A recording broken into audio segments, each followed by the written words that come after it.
ดีอยู่แต่เมื่อเป็นอีก300 ปีมันก็ไม่มีใครๆจะเห็นใครจะนึกใครจะฝันเขาก็ลืมกันเหมือนตัวเล็กทำงานไปเขาก็ลืมใครหรือจะยืมชีวิตให้เป็นใครจะเห็นก็จะเห็นแต่น้ำใจ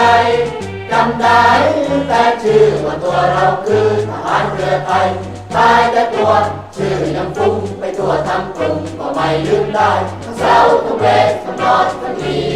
จะคิดถึงตัวเราใหญ่จะต้องตายทุกคนไป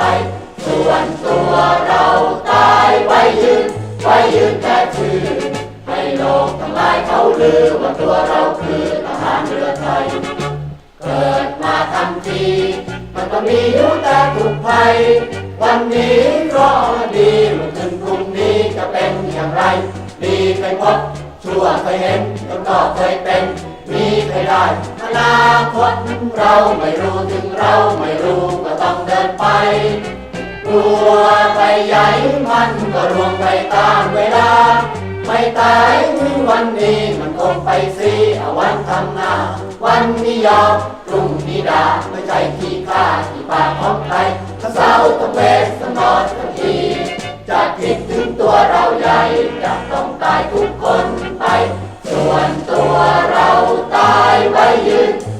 นแต่ชื่อให้โลกทั้งหลายเขาลือว่าตัวเราคือทหารเรือไทย